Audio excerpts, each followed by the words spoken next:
क्या ज़ेनिया अपने गुनाहों की सज़ा भुगतने वाली है? क्या वो सब कुछ छोड़ छाड़ कर फिर से शहराम के पास वापस चली जाएगी? और क्या सीरत बेगम की लालच उनको सड़क पर ले आएगी? सीरत बेगम हाँफती कांपती अपनी पुरानी दोस्त शीरीन के घर पहुंची तो वहां का मंजर देखकर उनके कदम वहीं रुक गए। जिस घर में कल तक इनकी दोस्त रहती थी, आज वहां नए किराएदार अपना सामान शिफ्ट कर रहे थे। सीरत बेगम ने घबरा कर पूछा कि भाई, यहाँ जो खातून रहती थी वो कहाँ गई? जवाब मिला, वो कल ही ये घर खाली करके बैरून मुल्क चली गई हैं। ये सुनते ही सीरत बेगम को ऐसे लगा जैसे किसी ने इनके सर पर पहाड़ तोड़ दिया हो। इनकी जिंदगी की जमा पूंजी शीरी ले उड़ी थी। उन्हें समरीन की बददुआएं याद आने लगी, जिनका हक मार कर उन्होंने सारी दौलत जमा की थी और अब आज वाकई वो दो कौड़ी की होकर रह गई थी। वो बोझल कदमों के साथ रोती पीटती घर पहुंची, लेकिन ज़ेनिया अब तक इस कयामत से बिल्कुल बेखबर थी कि जो दौलत उनके पास थी वो सारी उनके हाथ से निकल गई है। ज़ेनिया इस वक्त शॉपिंग मॉल में थी, जहाँ अचानक इसकी नज़र फरियाल पर पड़ी, जो फेरोज़ के साथ खड़ी बातें कर रही थी। ज़ेनिया के चेहरे पर एकदम से एक जहरीली मुस्कुराहट आ गई। इसने फ़ोन निकाला और दोनों की वीडियो बनाकर शहराम को सेंड कर दी। साथ में एक जहरीला मैसेज भी लिखा, शहराम अपनी पारसा बीवी का असल रूप देख लो, तुम्हारी पीठ पीछे पुराने आशिक के साथ मिलती फिरती है। शहराम ने जब ये वीडियो देखी तो एकदम से उसका दिल दहल गया, लेकिन उसको फरियाल की बेलौस खिदमत पर पूरा भरोसा था। इसी दौरान लेडी डॉक्टर ने जब शहराम की रिपोर्ट देखी और कहा कि शहराम साहब, आप तो बहुत जल्दी सेहतयाब हो गए हैं, ये मौजज़े से कम नहीं है। शहराम ने मुस्कुराकर फरियाल का हाथ थाम लिया और फ़ख्र से कहा कि डॉक्टर साहब, ये सब मेरी बीवी की खिदमत का नतीजा है। उधर जब ज़ेनिया घर पहुंची तो उसकी माँ को अपनी माँ को बेहोश पाया और हकीकत का पता चला तो ज़ेनिया का सर चकरा गया कि उनका सब कुछ लूट चुका है। दानिश ने जब ये सुना तो वो अंदर से गुस्से में था कि इसे लगा कि खाली हाथ लड़की से उसने शादी कर ली है और उसने बहुत घाटे का सौदा कर लिया है।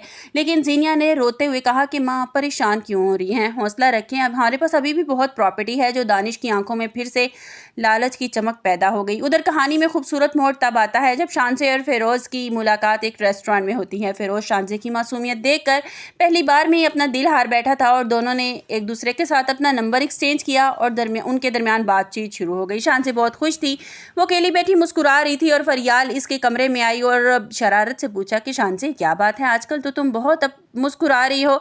शानजे ने शर्मा कर जवाब दिया, भाभी, मैं आपको कुछ बताना चाहती हूँ। फरियाल ने कहा, हाँ ज़रूर बताओ।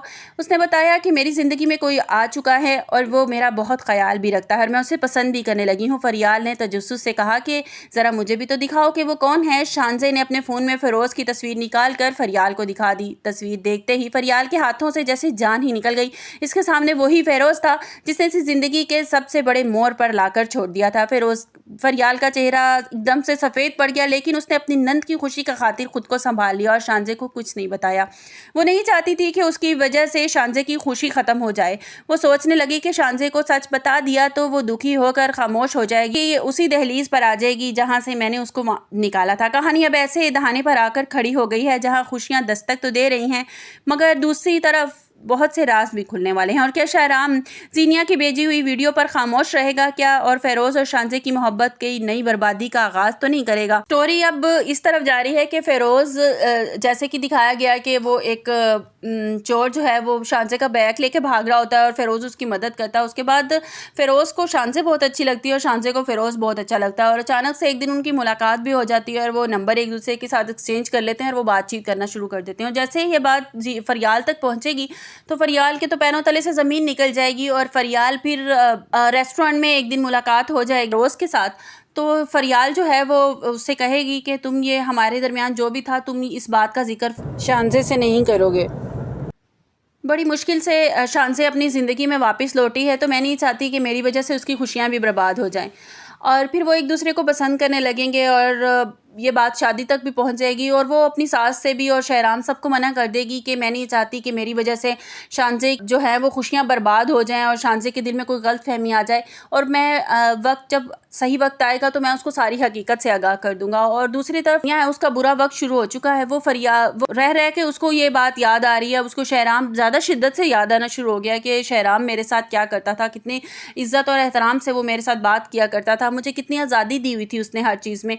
और जो है दानिश है वो उसको हर चीज़ में रोक टोक करता है, उसकी माँ की तरफ जाने से रोक टोक करता है। और जब उसकी माँ पे ये क़यामत गुजरेगी कि शीरीं जो है उसकी सारी प्रॉपर्टी लेके उड़ जाएगी, मतलब फ़रार हो जाएगी, तो उस क़यामत बर्पा हो जाएगी। अभी उसे ये नहीं पता कि एक क़यामत तो उन पर ये टूट चुकी है और एक क़यामत उनके लिए और तैयार है। जो दानिश है वो भी इसी चक्कर में है कि वो सारी प्रॉपर्टी लेकर उनसे फ़रार हो जाएगा। ज़ीनिया को अपने पे बहुत ज़्यादा पछतावा होता है और अपनी माँ से कहती है कि माँ बिल्कुल दानिश जो है वो शहराम से बिल्कुल मुख्तलिफ है, मुझे हर चीज़ में रोक टोक करता है। जिस पर सीरत बेगम कहेंगी कि ज़ीनिया हर मर्द दूसरे मर्द से मुख्तलिफ होता है और ये भी तो देखो ना कि वो कितने रुपए पैसे वाला है, अभी उसके साथ तुम्हारी शादी भी नहीं हुई थी और इतना बड़ा घर, इतना बड़ा बंगला उसने तुम्हारे नाम कर दिया था और सब कुछ तुम्हारा ही है। तो ज़ीनिया कहती है कि मैं ज़्यादा देर तक इसको बर्दाश्त नहीं करूँगी। तो सीरत बेगम कहती है ठीक है, कुछ प्रॉपर्टी अपने नाम लगवा लो, उसके बाद इसको छोड़ देना, जैसे तुम्हें मुनासिब लगेगा तुम कर लेना। उन्हें ये नहीं पता कि वो जो जिस चक्कर में है उससे पहले वो दानिश उनके साथ हाथ करके भाग जाएगा। आप लोगों को मेरी स्टोरी कैसी लगी कमेंट्स बॉक्स में अपनी कीमती राय का इज़हार ज़रूर कीजिएगा। मिलते हैं एक नई वीडियो के साथ, अपना बहुत सा ख्याल रखिएगा। अल्लाह हाफिज़।